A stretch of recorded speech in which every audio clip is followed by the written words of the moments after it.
toes stay pointed at the basket, shoulders are square, not tilted or turned. The legs power the shot, the arm gives the shot direction, and the wrist and hand give it touch. You should follow through until the ball reaches the rim and should land square to the basket. Do not turn your feet or jump sideways, straight up and straight down from where you started. You may even hold the follow-through longer to check that it is correct. Are the fingers spread? Is the arm held at 60 degrees to the floor? And is your index finger pointing down on the front of the rim? Make sure your shot looks right. Take pride in your shot and make it the best around. See the bad habits and change them into good habits. You will want to get as many shots as possible in the shortest amount of time, so when working on shooting, make sure you don't go much further out than the top of the key. It will not do you any good to try being a three-point specialist if you are not shooting with the correct form and technique. Plus the fact that the further the shot is taken away from the basket, the further to retrieve it and the less shots taken. It is pretty difficult to put up enough threes to become a good shooter unless you have a spare 6 hours a day. There is only one way to become a good shooter, and that is to practice using good basic technique. You will need to put up at least 700 shots a day, and that is a minimum. When you have paid your dues, in the work sense of the word, developing good form, the range of the shot will increase, and you will be a good three-point shooter. If you try to take threes before the dues are paid, and you move out before you are ready, you never will be a good shooter from anywhere. If you want to be a good basketball player or a good athlete in any sport, do not make excuses. If you are making excuses why you cannot practice, then you are not committed to the sport. An excuse means you are not motivated enough to overcome whatever obstacles are in your way. You are quitting before you start. If you don't have a basket in your back garden, and there is not one nearby, then find a wall and practice shooting at a brick that is 10 feet off the ground. If you can't find a wall, then shoot the ball at a spot on the ground. Don't make excuses. Find a way.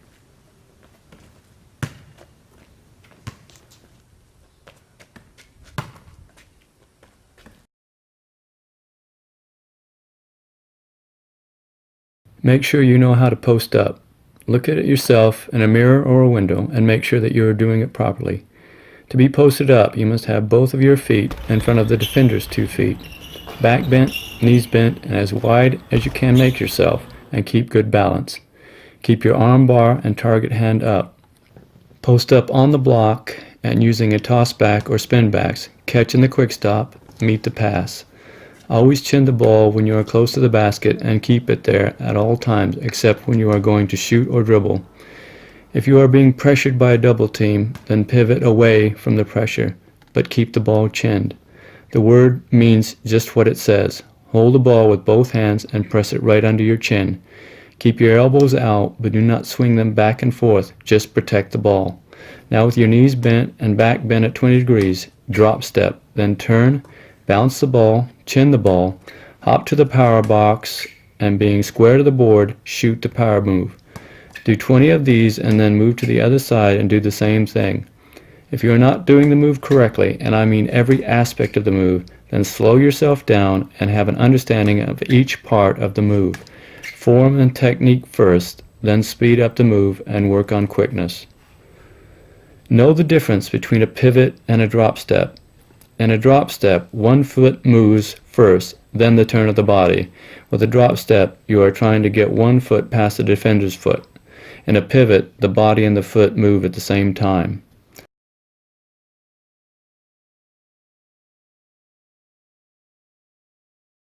From the block, do a spin back, drop step to the power box, lift fake from the chin position, drop step to a jump hook.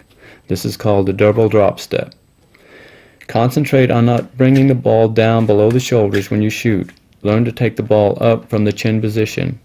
If you move that ball even an inch away from the body, the defender will be able to knock it away. There are many skills involved in these moves. Make sure you do them all correctly. Do 20 each side of the double drop step. Then go on to the baseline drop step to the reverse layup on the other side of the basket.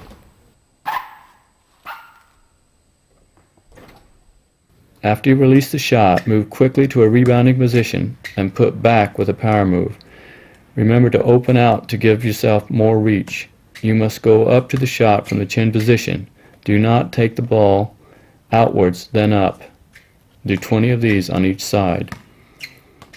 From the block, go to the drop step to the middle of the key to a jump hook.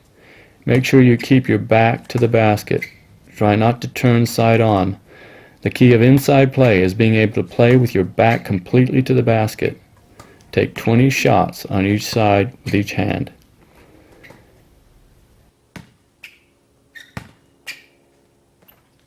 Do a spin back on the post, drop to the middle, lift fake, drop the foot in the direction you came from, and shoot a jump hook. You will be prone to overcommitting on the second drop step and opening up too much to the basket. When you do this drill, be very conscious of keeping your back to the hoop. Take 20 shots on each side. You should work on beginning this move with a fake to the middle.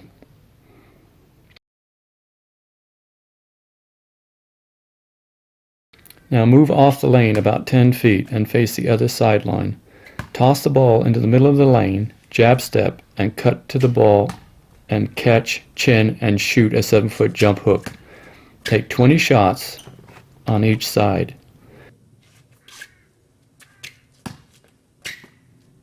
From the same position, toss to the middle, jab step, and cut again.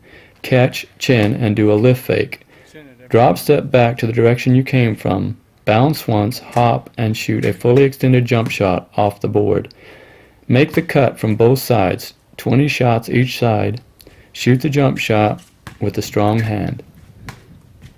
Do not underestimate the jab step. Very few players can execute it correctly. When you are going to make your cut, be positioned in the basketball position, which is back bent, knees bent. Most players will be straight up instead of having their body ready to make the cut. Their first move will be to bend their knees. The first move should be a 6-inch stamp of the foot in the opposite direction of the cut, and a head and shoulder movement, then quickly changing direction to come off a pick. Again, and I'm sorry to be repetitious, but this skill has to be practiced. It is not something that you're going to be able to do without practicing on your own. All these moves involve good footwork, so if you can't do the footwork, you won't be able to do the move. You can practice footwork in your own bedroom. You really don't need a lot of room, just a repetition of the skill.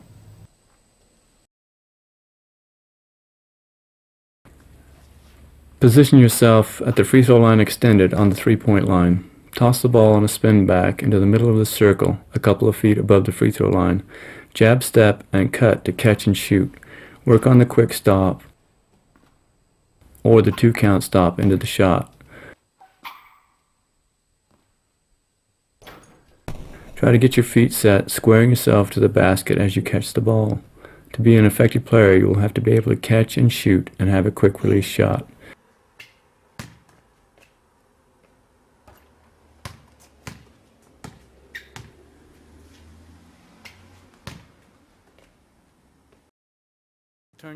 If you have restricted space on your court, then make your cut in whatever room you have that simulates this type of cut. Remember, when you go into a quick stop or a 2-count stop, you must jump off or pivot on the foot nearest the basket. So if you are moving to your left, you would pivot on the right foot if using a 2-count stop. Again, these are footwork skills that have to be learned, and if you cannot properly do the quick stop or the 2-count stop, then you will have to practice without the ball until you learn the skill. Most coaches prefer the quick stop, feeling that it gives better separation from the defender. I believe the 2-count stop gives better balance into the shot. Use whatever is best for you. Take 20 shots and move to the other side for 20 more. Position yourself beside the key near the block.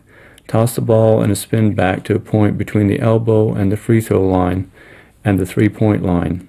Jab step into the key and simulate a cut off a pick being set on the block, cutting to catch the ball about 15 feet out.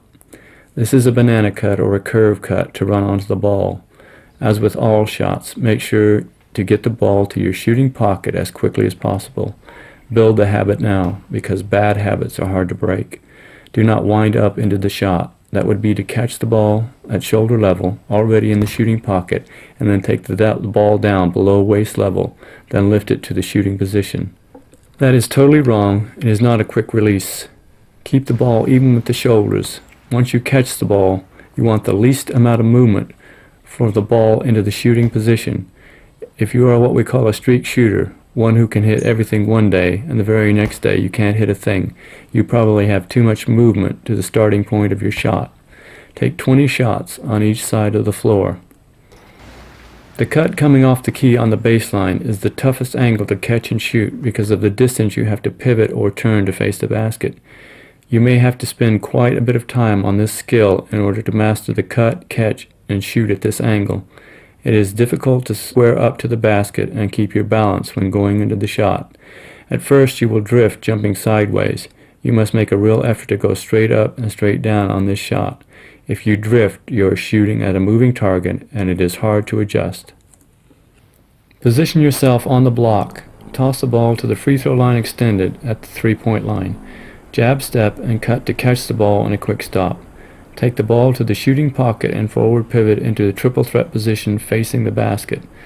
Do a head and shoulder fake towards the free throw line and drive on a dribble towards the baseline, taking the shot from about 15 feet out.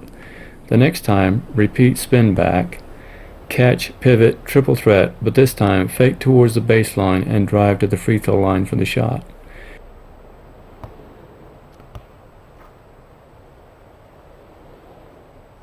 Take 10 shots on the baseline and 10 shots at the free throw line. Then move to the other side of the floor for 20 more shots.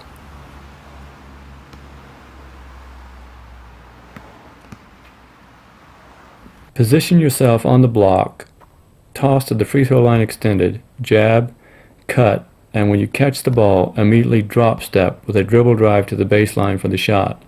Do 20 on each side. Pick out all the skills involved with this move. Study and learn each one. Break down the move into its parts. If you can't do it correctly, practice the move in slow motion and sometimes without the basketball.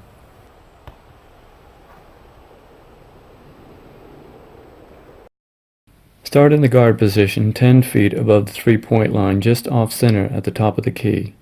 Spin back the ball as if receiving a pass from another guard. Meet the pass in a quick stop. Drop step and drive to the elbow for the shot. Rebound the shot, dribble to the sideline, do a spin dribble, and return to the top of the key to execute the drill to the other side on the elbow. Do 10 shots going in each direction.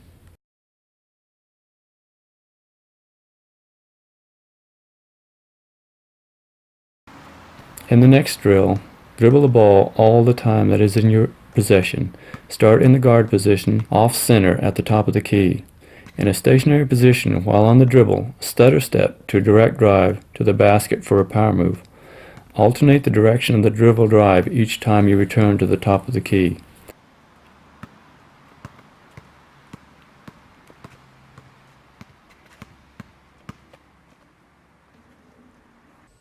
The stutter step is the simplest of moves, like most fakes, but has a lot of moving parts, which makes it hard to coordinate.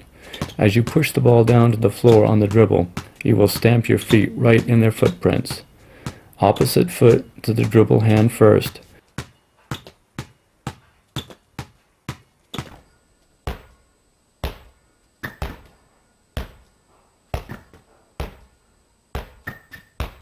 Do not take steps forward towards the defender. As you stamp your feet, move your head and shoulders quickly. When the ball returns to the hand, you direct drive past the defender. The fake will freeze the defender, causing him to rock back on his heels. Do the same drill again, advancing to a stutter step to a crossover dribble.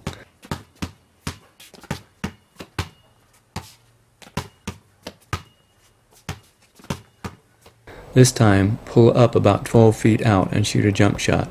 Imagine yourself having to shoot over bigger people, so put a little bit more height on the shot to simulate game situation. Make sure you do this drill going in both directions, changing hands each time. Remember, your right and left hand must be equals when it comes to dribbling. Don't allow a defender to know that you have a weak hand.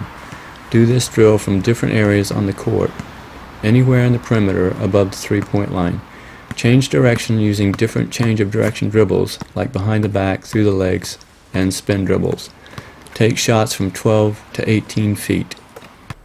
At this point, you will need to do different variations of different moves. For example, toss the ball in a spin back above the three-point line in a guard position, forward pivot to a triple threat, head and shoulder fake to the middle, dribble drive straight to the baseline, do a spin fake, and drive to the baseline to shoot a reverse layup. You will need to simulate different type game situations. Anything you can think of is what you need to do. Different variations of game situations. In between shooting drills, when changing from one to the other, shoot 10 free throws. Try to shoot at least 50 a day. Your free throw should be unique to you, and it should be very regimented. The same routine every time you shoot the shot. Bounce the ball once, twice, or 3 times, or not at all, but do it the same way every time. Place your hand on the ball in exactly the same place. Keep the movement to the starting point to a bare minimum. Get a good knee bend, powering the shot with the legs. Coordinate the movement of the legs with the movement of the arms and good consistent wrist action. Come up on your toes and hold the follow-through till the ball is cleared to the net. Take your time, concentrate, and hit every shot. Also, when changing drills, take 10 pinpoint shots from the free throw line using your regular jump shot. Pinpoint shooting is having the ball hit certain parts of the rim. Start by shooting at the front of the rim, then the back, then the right side, then the left side, and repeat again. Make sure you shoot your regular shot. Do not alter the shot. Players oftentimes, when doing this drill, push the ball at the rim rather than shoot the ball. This drill improves your touch and causes the player to focus on a smaller target. When you have a shooting slump, this is a good drill to do to get back on track. Shoot a maximum of 20 shots in 10-shot segments. Finish every session with ghost play. You will imagine that you are playing with the best players that have ever played, and you are the best player on both teams. The best place to play this is on side court in a sports hall or somewhere where you have a wall or use of a toss back. If there is no wall or toss backs, just use spin backs. You will imagine that you are in a game situation, making passes, moving off picks, posting up, rebounding, and making all the plays you can imagine. You are always on offense and doing all the scoring, controlling the game completely. Pass off the walls, rebound the ball, and throw outlet passes. Bring the ball up the court and even take foul shots. Do all these things you should do in a real game, cutting off picks to catch and shoot. Keep the score close, playing to 20. If one team gets too far ahead, tip in some missed shots to bring the game back close. Have the game tied at 18. Count down from 10 seconds to hit the game-winning shot, or tip in the miss to win.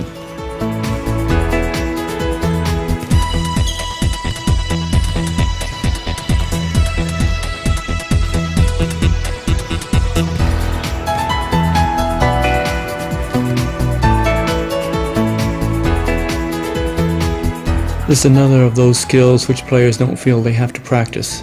There is no glamour in rebounding or defense, so players do not spend much time in these areas. Rebounding is a place where a real physical struggle exists, and a lot of players don't like the physical part of the game. The most important thing about rebounding is positioning. It is not about how high you can jump or how tall you are. It is about getting to a certain spot on the floor before your opponent. The best 2 rebounders I have ever known were both under 6 feet tall. Neither one could be considered a leaper by any stretch of the imagination, but both could outposition much bigger players, had good anticipation, and were quick to the ball. So the first thing to learn and practice is how to position. Begin by simulating a defensive blockout to a rebounding position. When a shot is about to go up, a good rebounder anticipates the shot and moves into the blockout position long before the shooter even goes into his shooting action. The blockout is not about turning your back and expecting the offensive player to stop in his tracks. You cannot turn your back on your opponent until the last possible moment. Stay side-on to the offensive player, making contact with your near-side hand and forearm. Once you have initiated the contact, then you will use a forward or reverse pivot to block out, depending on which way he tries to go around you.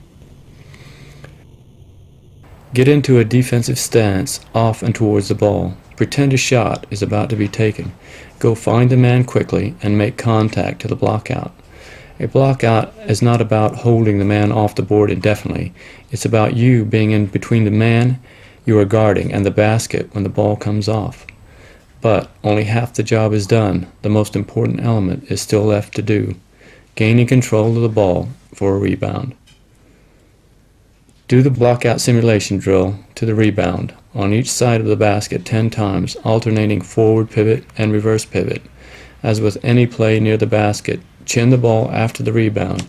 Even though you do this drill without the ball, simulate the chinning of the ball.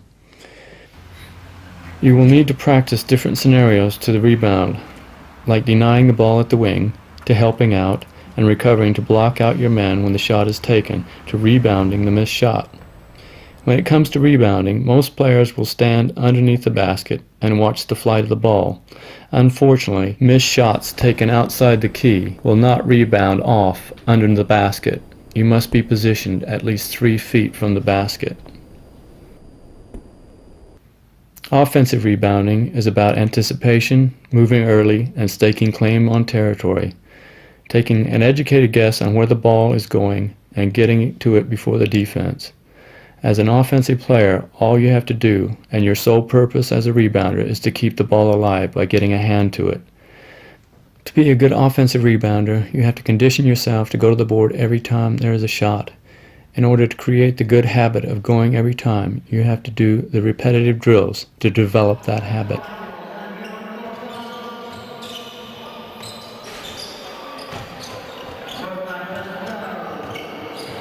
The 2 basic moves for an offensive rebounder are to roll off the key to the baseline, pushing back in from the baseline to gain inside position,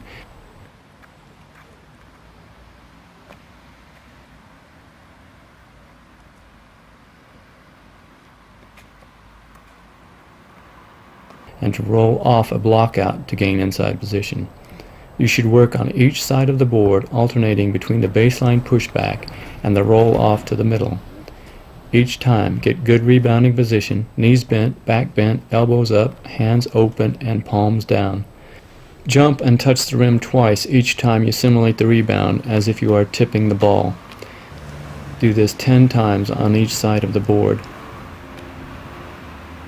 The next thing to do is to learn the timing on jumping for the rebound, the anticipation of where the ball is going, and quickness to the ball.